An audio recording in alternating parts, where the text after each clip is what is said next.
The Blue Moon Reading Club presents a novel by Bram Stoker, Dracula, written in 1897. Chapter 5. Letter from Miss Mina Murray to Miss Lucy Westenra. 9th of May. My dearest Lucy, forgive me my long delay in writing, but I have been simply overwhelmed with work. The life of an assistant schoolmistress is sometimes trying. I'm longing to be with you and by the sea, where we can talk together freely and build our castles in the air. I have been working very hard lately because I want to keep up with Jonathan's studies, and I have been practicing shorthand very assiduously. When we are married, I shall be able to be useful to Jonathan, and if I can stenograph well enough, I can take down what he wants to say in this way and write it out for him on the typewriter, at which also I am practicing very hard. He and I sometimes write letters in shorthand, and he is keeping a stenographic journal of his travels abroad. When I am with you, I shall keep a diary in the same way. I don't mean one of those 2 pages to the week with Sunday squeezed in a corner diaries, but a sort of journal which I can write in whenever I feel inclined. I do not suppose there will be much of interest to other people, but it is not intended for them. I may show it to Jonathan some day if there is in it anything worth sharing, but it is really an exercise book. I shall try to do what I see lady journalists do, interviewing and writing descriptions and trying to remember conversations. I am told that with a little practice one can remember all that goes on or that one hears said during a day. However, we shall see. I will tell you of my little plans when we meet. I have just had a few hurried lines from Jonathan from Transylvania. He is well and will be returning in about a week. I am longing to hear all his news. It must be so nice to see strange countries. I wonder if Jonathan and I, shall ever see them together. There is the 10 o'clock bell ringing. Goodbye. Your loving Mina. Tell me all the news when you write.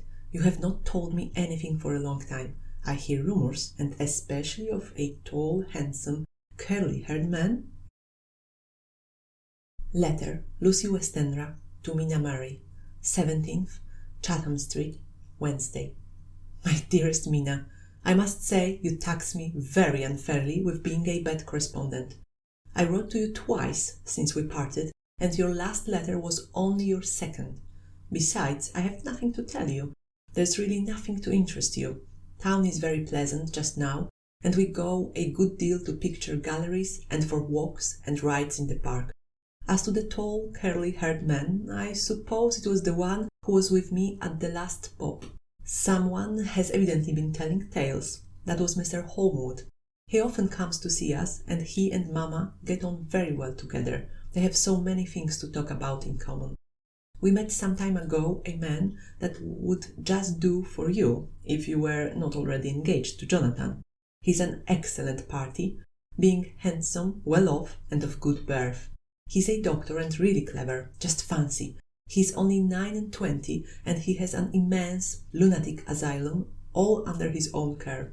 Mr. Holmwood introduced him to me, and he called here to see us, and often comes now. I think he is one of the most resolute men I ever saw, and yet the most calm. He seems absolutely imperturbable.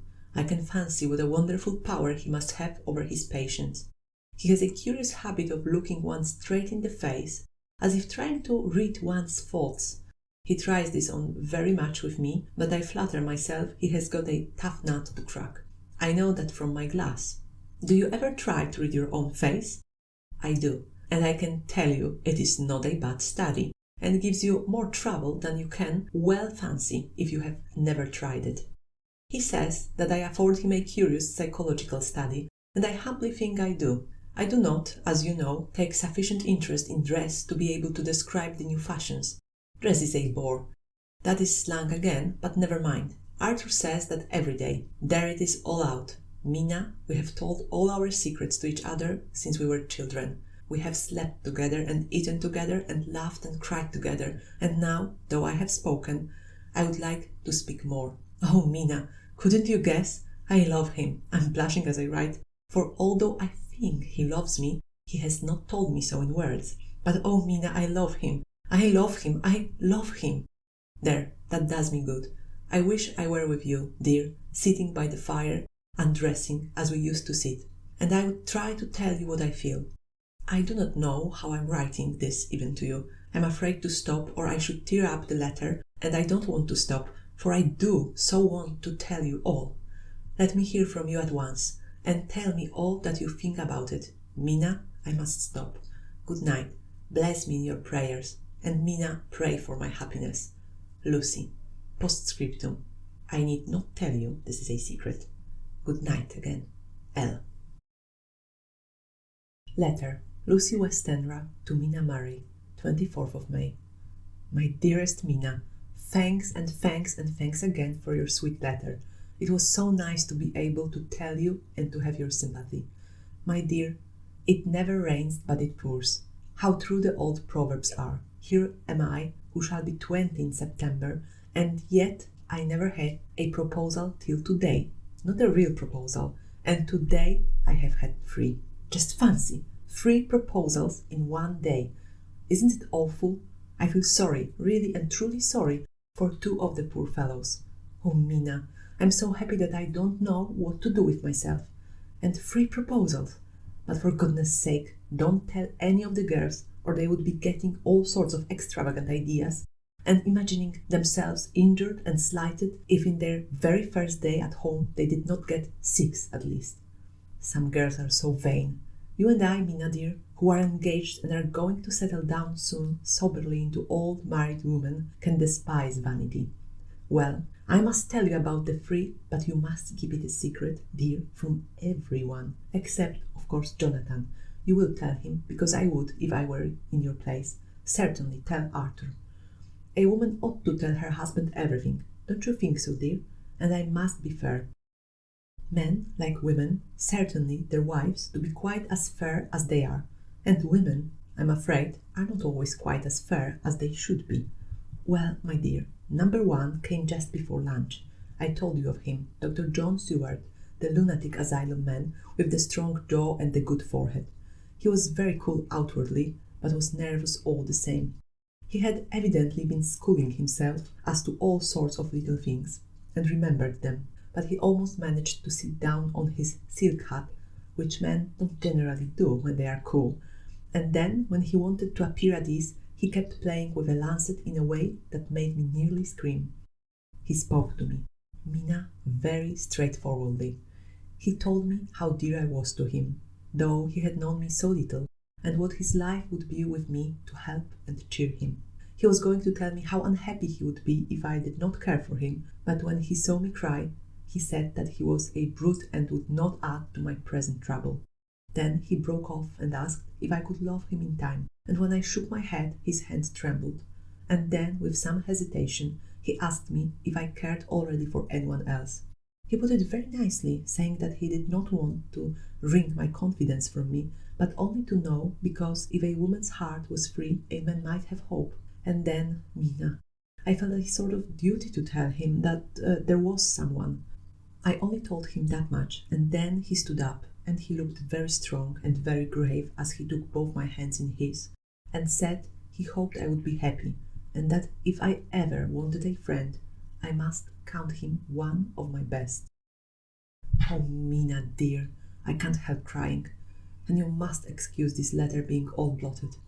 Being proposed to is all very nice and all that sort of thing, but it isn't at all a happy thing when you have to see a poor fellow whom you know loves you honestly going away and looking all broken-hearted, and to know that, no matter what he may say at the moment, you are passing quite out of his life.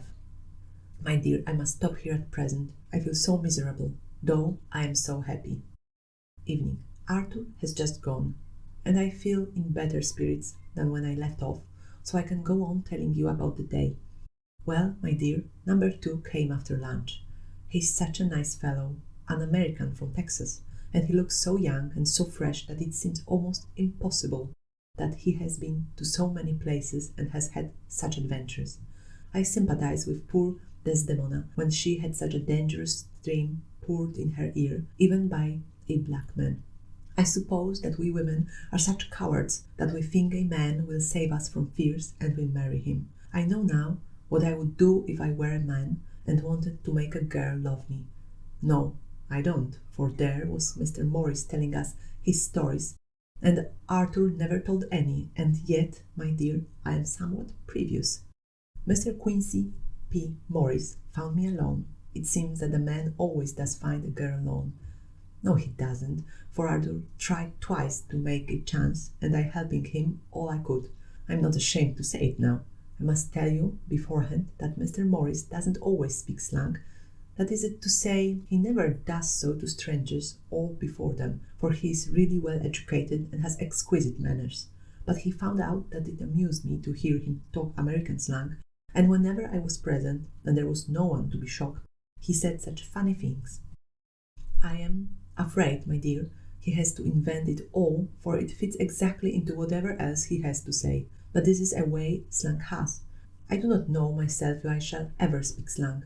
I do not know if Arthur likes it, as I have never heard him use any as yet. Well, Mr. Morris sat down beside me and looked as happy and jolly as he could, but I could see all the same that he was very nervous. He took my hand in his and said ever so sweetly, Miss Lucy, I know I ain't good enough to regulate the fixings of your little shoes, but I guess if you wait till you find a man, that is, you will go join them 7 young women with the lamps when you quit. Won't you just hitch up alongside of me and let us go down the long road together, driving in double harness? Well, he did look so good-humoured and so jolly that it didn't seem half so hard to refuse him as it did poor Dr. Seward. So I said, as lightly as I could, that I did not know anything of hitching, and that I wasn't broken to harness at all yet. Then he said that he had spoken in light manner, and he hoped that if he had made a mistake in doing so on so grave, so momentous an occasion for him, I would forgive him. He really did look serious when he was saying it, and I couldn't help feeling a bit serious too. I know, Mina, you will think me a horrid flirt, though I couldn't help feeling a sort of exultation that he was number 2 in one day. And then, my dear, before I could say a word, he began pouring out a perfect torrent of love-making, laying his very heart and soul at my feet. He looked so earnest over it that I shall never again think that a man must be playful always, and never earnest, because he is merry at times. I suppose he saw something in my face which checked him, for he suddenly stopped and said with a sort of manly fever that I could have loved him for if I had been free. Lucy, you are an honest-hearted girl, I know. I should not be here speaking to you as I am now if I did not believe you clean grit, right through to the very depths of your soul. Tell me, like one good fellow to another, is there anyone else that you care for? And if there is, I will never trouble you a hair's breadth again, but will be, if you will let me, a very faithful friend. My dear Mina, why are men so noble when we women are so little worthy of them? Here was I, almost making fun of this great-hearted true gentleman. I burst into tears. I'm afraid, my dear, you will think this is a very sloppy letter, in more ways than one, and I really felt very badly.